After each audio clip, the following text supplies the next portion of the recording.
sexto ano, tudo bem com vocês? Como é que vocês estão? Estamos iniciando mais uma videoaula de língua portuguesa. Esta é a aula de número 21 e o nosso conteúdo hoje é pesquisa científica, o texto de divulgação da ciência.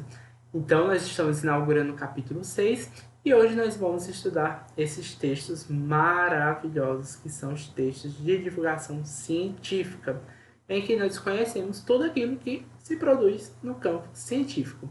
Então pegue seu caderno, anote tudo aquilo que você entendeu e anote tudo aquilo que você não entendeu para que você possa tirar sua dúvida comigo lá no Google Meet. Vamos lá começar? Gente, tem uma pergunta assim muito simples para fazer. Você já pensou em ser cientista?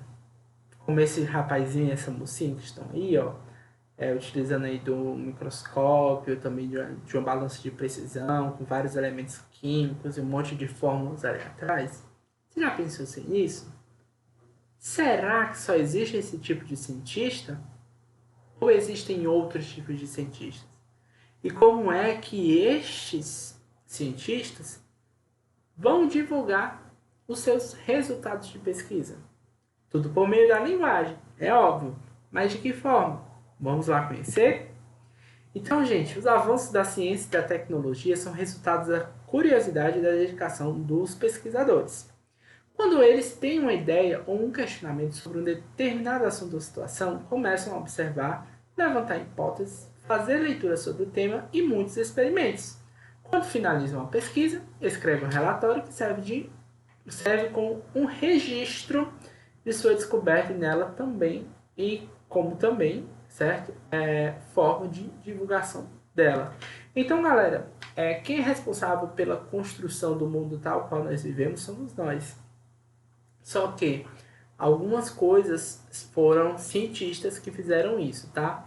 Então, teve um cientista que criou um carro, e aí teve um cientista que criou um motor mais veloz, teve um cientista que ampliou os sistemas de freios, teve um cientista que fez um ventilador, tem um cientista que construiu a casa onde vocês moram, tem um cientista que construiu o aparelho em que vocês estão assistindo a videoaula agora, seja o computador, tablet ou celular. Então, gente, tudo isso foi construído por meio da ciência. E quando o mundo tecnológico chegou, que foram por meio de várias revoluções tecnológicas e da criação do telégrafo, do telefone, foram cientistas, tá certo, que fizeram isso. Então, nós devemos muita coisa a esses cientistas, até mesmo a vacina que nos protege das doenças, né? Aí a gente está esperando a do coronavírus, é fruto de muita pesquisa, beleza? Então, gente, a pesquisa científica é um processo de construção de conhecimento com base em teorias e experimentos para comprovar um fenômeno ou investigar um acontecimento. Ou seja, sempre que ocorre um fenômeno ou se tem a necessidade de investigar algum acontecimento, são mobilizados pesquisadores para fazer esta pesquisa com base na ciência, tá certo? E aí, galera, a ciência ela é construída em áreas do conhecimento, tá bom? E aí essas áreas do conhecimento vão subdividir e assim cada uma vai ficar responsável pelo estudo, tá certo? De uma parte ou de alguma coisa que há no mundo, tranquilo?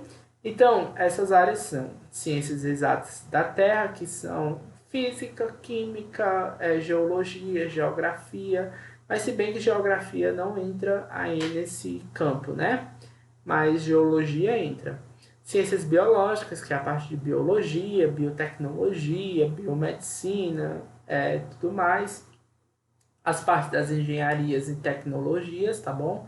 Engenharia civil, engenharia computacional, engenharia de telecomunicações, engenharia de transportes, engenharia disso e daquilo. As ciências da saúde, né? Medicina, enfermagem, fisioterapia, odontologia, ciências agrárias, agronomia, zootecnia, agropecuária, ciências sociais, história, ciências sociais é sociologia, ciências humanas, história, psicologia, biblioteconomia, que mais? Arquitetura, acho que arquitetura é ciências humanas, com parte de engenharia e tecnologia, design, artes, tudo fica... artes é ligado a linguística, letras e artes, que é a área que eu pertenço, né? A que eu pertenço, que é a parte de linguística, letras e artes, porque eu sou cientista dessa área, eu estudo linguística, né? Eu estudo os fenômenos da língua, então faz parte aí dessa área. Então, gente, diferentemente da pesquisa escolar, a pesquisa científica é uma investigação planejada, ou seja, existe um planejamento para se desenvolver uma pesquisa, como também é desenvolvida e relatada de acordo com certos padrões estabelecidos e consagrados usados por pesquisadores de diferentes países. Ou seja, a comunidade científica, por si só, é uma comunidade muito bem organizada, porque existem determinados padrões textuais e padrões de pesquisas que devem ser seguidos, beleza? Para que uma pesquisa entre em andamento. E galera, se um cientista ele não seguir esses passos, a sua pesquisa vale a mesma coisa que nada, tá bom? Então ele precisa primeiro planejar, para depois ele desenvolver e por fim, depois de todos os resultados e de toda a pesquisa que ele teve, ele vai relatar isso construindo determinado texto, beleza? Então, alguns critérios, galera, de construção de pesquisa valem muito de país para país, como também existem outros que são de categoria internacional, ou seja, todos os países devem seguir aquele mesmo protocolo, tá bom? De pesquisa, como aqui, como um tipo, né, de pesquisa relacionada a padrões internacionais, é a de vacina. Tem que ser aqueles passos em todos os países, tá bom?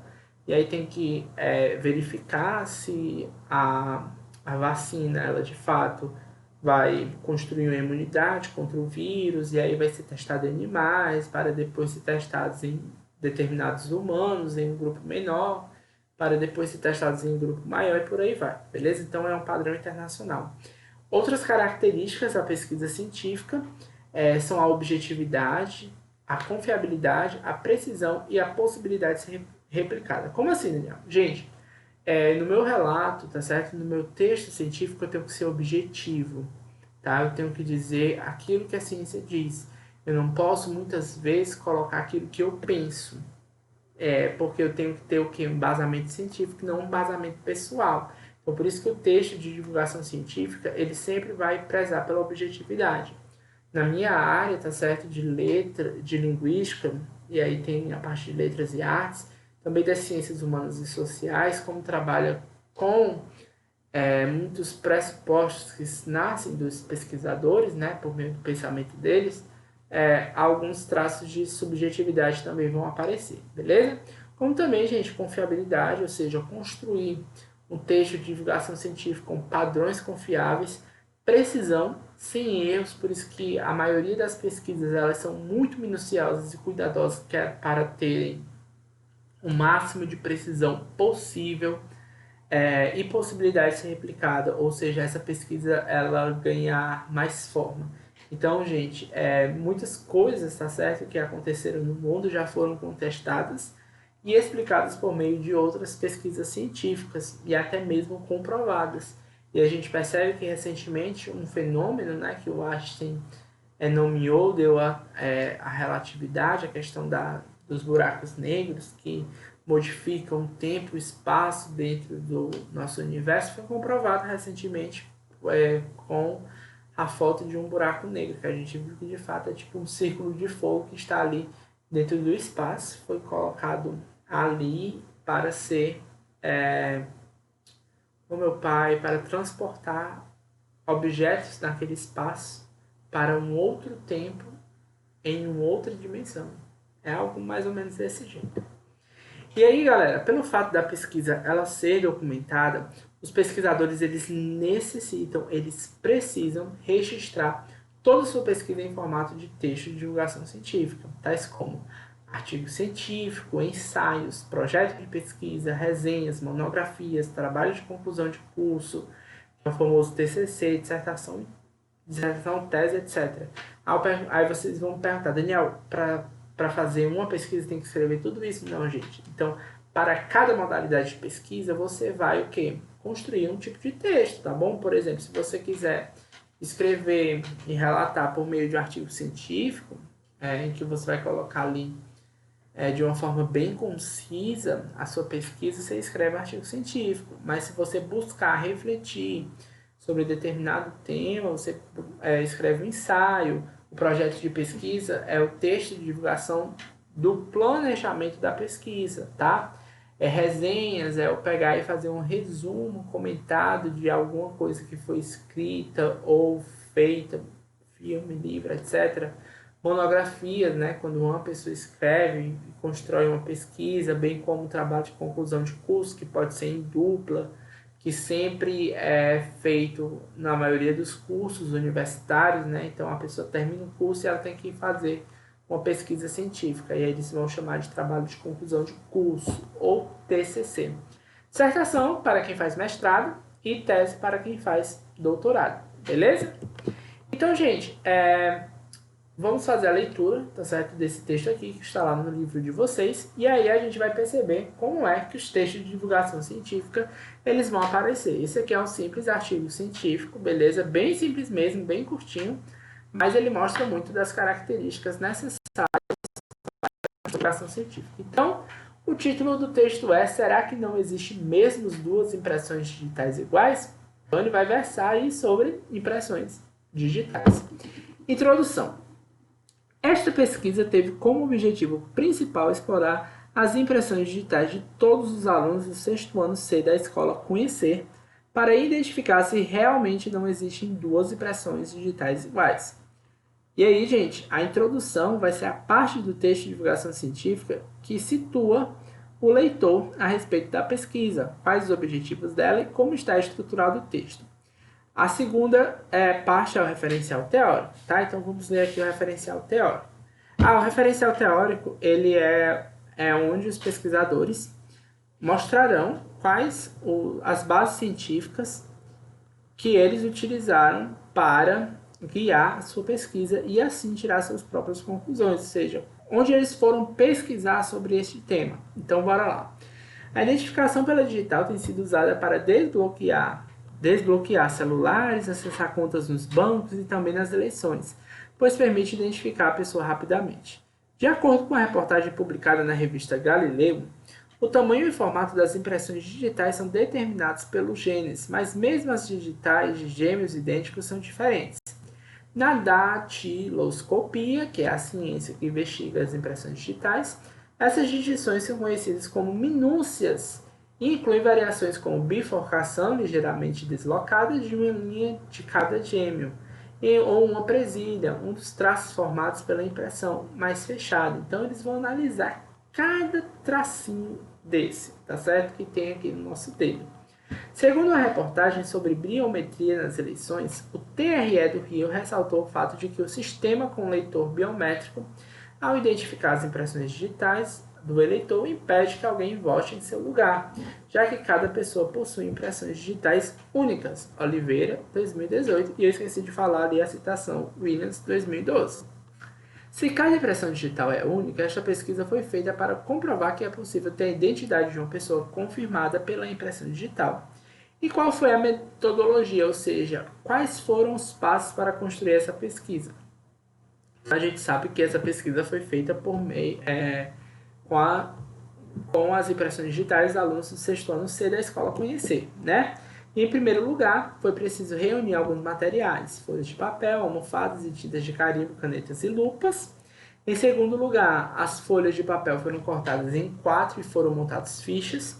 E, em seguida, todos os alunos do sexto ano C receberam uma ficha, escreveram seus nomes completos e, com a ajuda do professor, fizeram um registro de suas impressões digitais, uma em cada espaço, como na imagem a seguir, tá certo? Que é a imagem da impressão digital.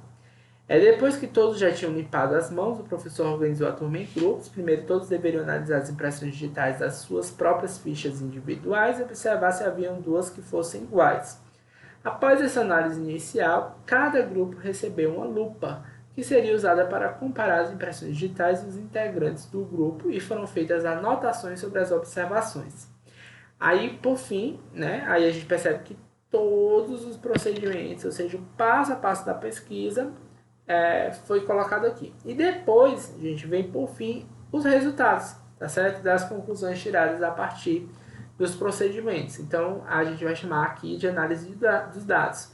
Com esse experimento, foi possível confirmar que cada impressão digital é única. Dito de outro modo, nenhuma das impressões digitais analisadas era exatamente igual à outra, mesmo entre os dedos da mão de uma única pessoa. Beleza?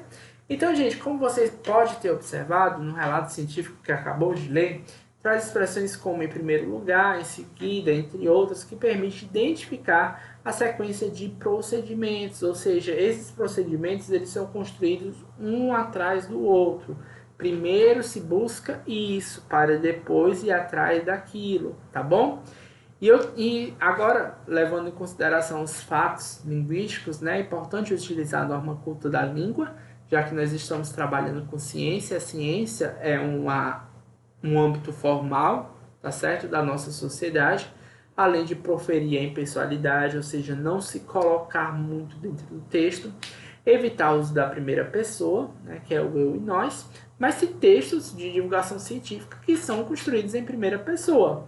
E qual a diferença, Daniel, para os textos outros que são em terceira pessoa? A pessoa que escreveu em primeira pessoa, ela é responsável por tudo aquilo que ela está dizendo. Ou seja, ela assume que aquilo é aquilo. Se ela errar, ela vai assumir, beleza? E essa estratégia de escrita garante a objetividade da pesquisa. Tranquilo? E, gente, a intencionalidade de um relato é relatar a experiência que foi feita e também propor a questão inicial, motivação da pesquisa e as conclusões a que chegaram no final da pesquisa. Um referencial teórico, tá? E na análise de dados pode haver intertextualidade com outras pesquisas, o que comprova a sua relevância. Então, se eu tenho uma motivação, tá bom? De relatar algo por meio de um relato científico, então eu tenho que colocar ali a minha motivação, né? Então, a motivação daquele texto foi comprovar se as digitais das pessoas poderiam ser de alguma forma igual. No referencial teórico, gente, da análise de dados, por que vai haver intertextualidade? Porque se essa pesquisa que eu fiz foi baseada em uma outra primeira, eu vou trazer aquele texto primeiro para o meu. Então, houve intertextualidade, que é a relação entre os dois textos, tá certo? Em que a gente verifica a presença de um texto no outro. Como também, gente, na análise de dados, já que eu, por meio de uma pesquisa que foi replicada, eu posso chegar a conclusões iguais ou diferentes. E aí eu vou fazer essa comparação entre pesquisas que já foram realizadas. E aí, eu repeti, né? Aqui. Então, gente, dentro do campo científico, tá bom? Vão existir várias pesquisas. As pesquisas experimentais, que vão ser baseadas em experimentos, e eu também vou ter as pesquisas bibliográficas, ou pesquisas de revisão bibliográfica, que são aquelas que vão revisitar quais são os termos que na bibliografia, ou seja, no conjunto de livros vão aparecer, no conjunto de pesquisas. Mas, a gente vai ter aquela que é a pesquisa de campo, beleza? Em que o pesquisador sai de seu laboratório e vai ao encontro de outras pessoas, outros lugares, outros ambientes para realizar sua pesquisa. Diferentemente da pesquisa de campo.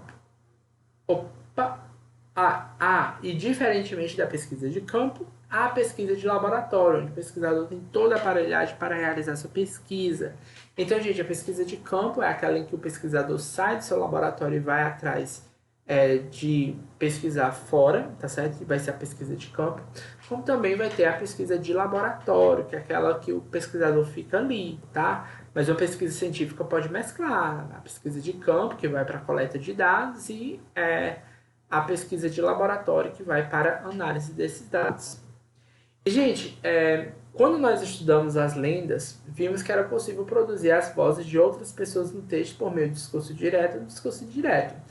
Relembrando estes conceitos, gente, o discurso direto é a reprodução exata do que as pessoas disseram, do que os personagens disseram. Geralmente esse trecho é separado do texto por 2 pontos, parágrafo ou travessão, tá bom? Já no discurso indireto, gente, nós usamos nossas próprias palavras para contar o que a outra pessoa disse, ou seja, o narrador se apropria da fala do personagem e ele conta como se fosse o próprio personagem. Aqui, gente, nos relatos científicos, a gente vai ter que utilizar o discurso indireto, tá bom? E aí, nos dois relatos científicos que vimos até agora, houve a citação, nos dois não, a gente só viu um, né? Principalmente na parte referencial teórica. Essa é uma estratégia muito importante na escrita desse gênero textual, pois demonstra que há outros cientistas realizando pesquisas sobre o mesmo assunto, o mesmo tema, ou publicações que falam sobre a questão tratada. Então, gente, eu vou utilizar o discurso indireto para colocar a voz de uma outra pessoa dentro do meu texto, beleza? E aí, eu também posso... E aí, por exemplo, eu digo assim...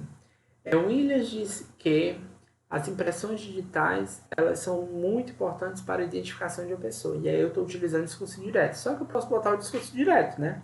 Pegar em forma de citação e jogar ali. Só que para fazer essa citação, gente, eu preciso sempre mencionar o nome do autor que escreveu o trecho citado e o ano em que aquele texto foi publicado. Então, apareceu aqui, ó, Oliveira 2018, significa que foi a pessoa que tem o último sobrenome Oliveira, tá bom? E foi escrita em 2018. E quando houver reprodução exata do texto original, é preciso indicar pelo uso de aspas, ou seja, se eu tirar aquele trecho e colocar tal qual no meu texto, eu vou ter que indicar com aspas, tá? Além de mencionar o nome do autor que escreveu o texto e o ano da pesquisa realizada anteriormente. Quando utilizar outras palavras para explicar ou transmitir de maneira mais clara as informações do texto original que está sendo citado, use a estratégia chamada de parágrafo, ou seja, paráfrase. Ou seja, quando eu não quero escrever tal qual o autor colocou, eu vou parafraseá-lo, ou seja, eu vou explicar com as minhas palavras, mas sempre me referindo ao autor. Segundo Williams, 2019... aí eu vou colocar, né? E aí eu vou parafrasear. Gente, espero que vocês tenham gostado da aula. As atividades delas são esse complexo todo aí. Páginas 71 e 72, questões 1 a 3. Páginas 73 e 74, questões 4 a 6. Páginas 74 e 75, questões 7 a 9. Páginas 77, questões 10 e 11. Páginas 78, questões 12 a 14. Páginas 79, questões 15 e 16. Um grande beijo para vocês, se cuidem. Até a próxima aula. Tchau, tchau.